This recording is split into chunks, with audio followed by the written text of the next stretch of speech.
नमस्कार दोस्तों, हमारे चैनल पर आपका स्वागत है। मैं हूं शैलेश गुप्ता। आज का वीडियो है रक्षाबंधन।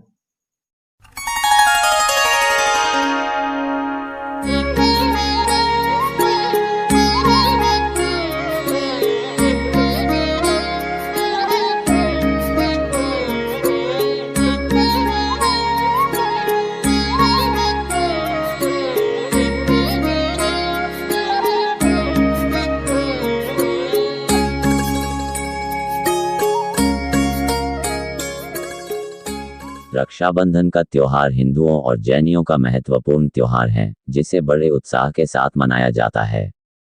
भारतीय धर्म संस्कृति के अनुसार हर वर्ष रक्षाबंधन का त्योहार श्रावण माह की पूर्णिमा को मनाया जाता है, जिसमें रक्षा सूत्र बांधने की परंपरा निभाई जाती है।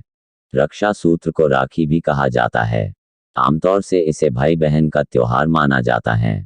इस दिन बहन अपने भाई के मस्तक पर टीका लगाकर रक्षा का बंधन बांधती है और भगवान से उसकी लंबी उम्र की प्रार्थना करती है।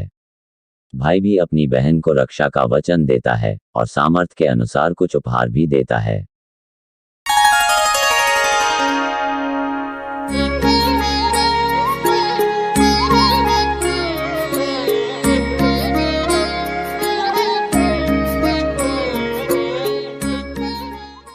रक्षाबंधन का त्योहार सावन के महीने में मनाया जाता है,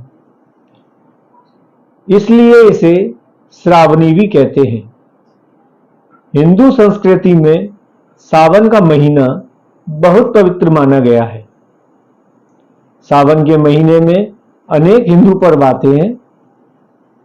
हिंदी भाषी क्षेत्र में रक्षाबंधन को सलूनो भी कहते हैं।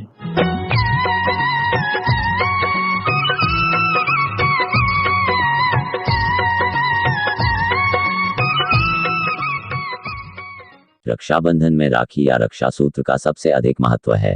राखी कच्चे सूत जैसे सस्ती वस्तु से लेकर रंगीन कलावे, रेशमी धागे तथा सोने या चांदी जैसी महंगी वस्तु तक की हो सकती है।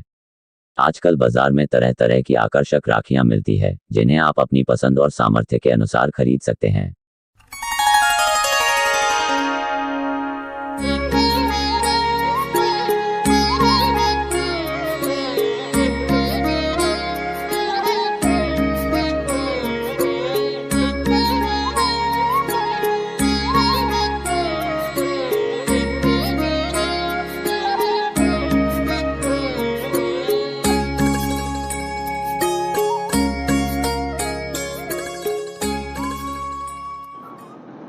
रक्षाबंधन भाई बहन के रिश्ते का एक प्रसिद्ध त्योहार है। रक्षा का मतलब सुरक्षा और बंधन का मतलब बाध्य। रक्षा सूत्र के माध्यम से बहन अपने भाई को कर्तव्य की याद दिलाती है।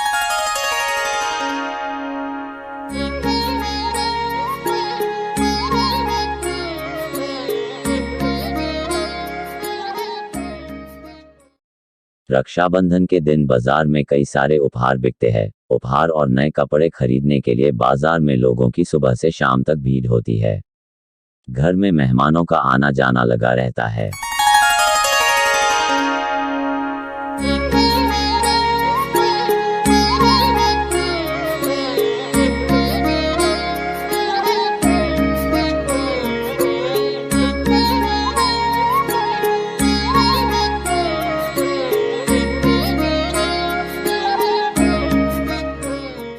रक्षाबंधन के दिन उत्साह का वातावरण होता है और परिवार के सभी लोग मिलजुल कर इस त्योहार को मनाते हैं।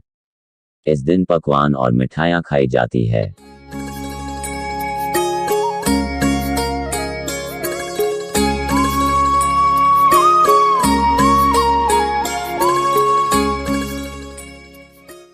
भारतीय संस्कृति में रक्षा सूत्र का व्यापक महत्व और अर्थ होता है।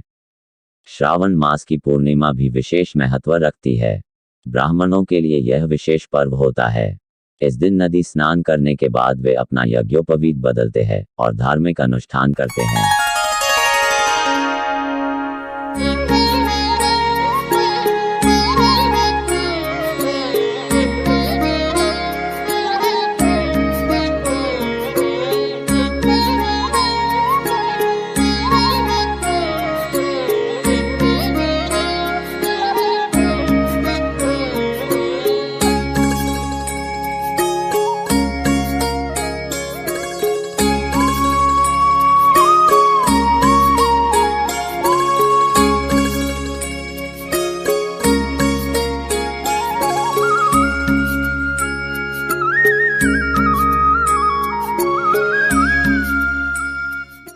माना जाता है कि रक्षा सूत्र कोई भी किसी के बांध सकता है। आदिकाल से धर्म की रक्षा करने के लिए ब्राह्मण क्षत्रियों राजाओं के अपने यजमानों के रक्षा सूत्र बांधते चले आ रहे हैं। हिंदुओं के कई वर्णों में पुत्री अपने पिता और रिश्तेदारों को रक्षा सूत्र बांधती हैं। पुराने जमाने में जब राजपूत सैनिक युद्ध के लिए मैदान में जाते थे तो उनकी पत्नियों उनके माथे पर तिलक करके उन्हें रक्षा सूत्र बांधती थी। उनका विश्वास था कि रक्षा सूत्र उनके पति की रक्षा करेगा और वे विजयी होकर लौटेंगे।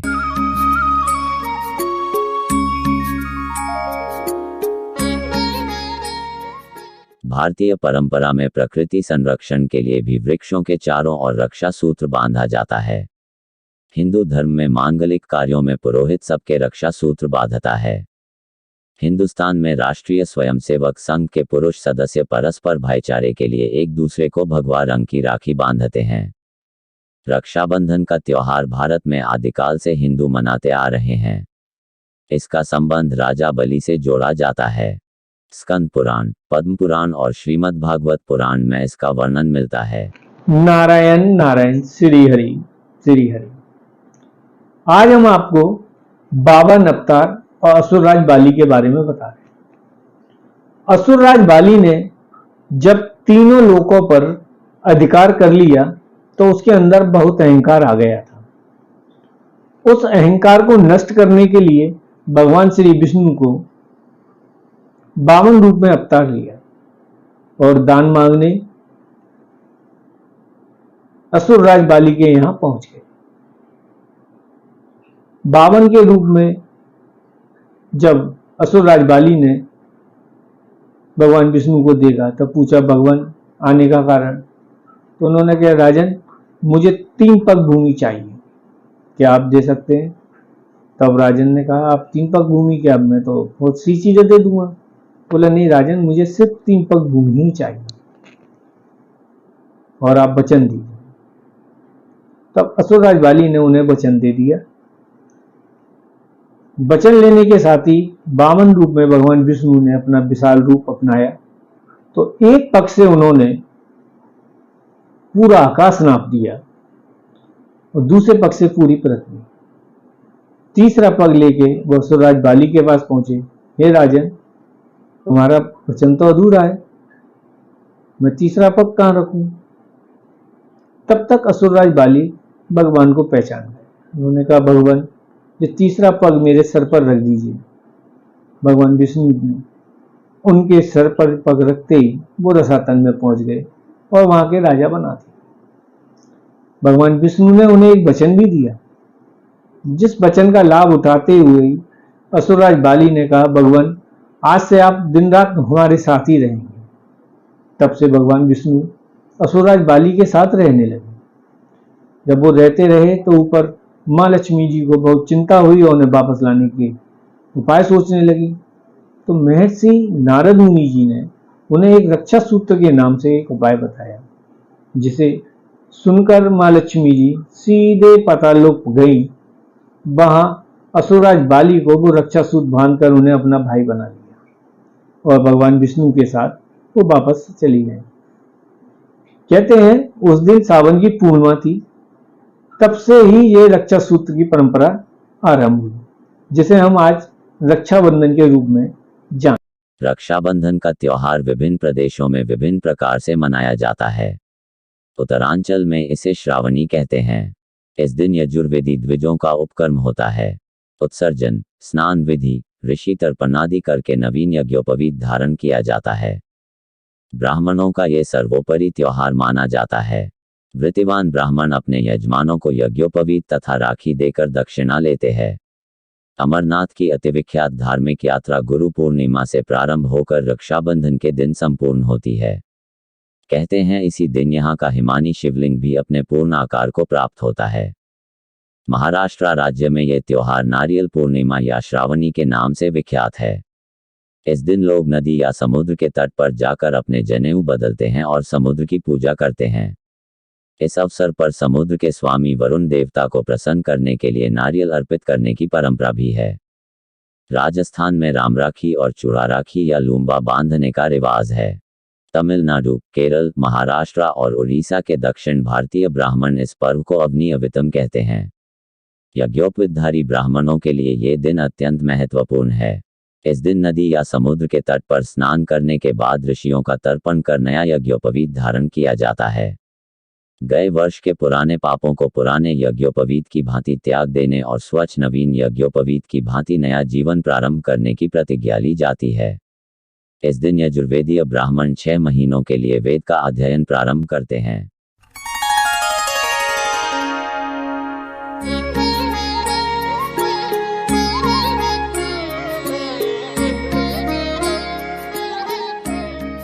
रक्षाबंधन का त्योहार भाई बहन के प्यार और परस्पर एक दूसरे की रक्षा करने और सहयोग की भावना से जुड़ा है। यही रक्षाबंधन का संदेश है और यही भारतीय संस्कृति और परंपरा की विशेषता है।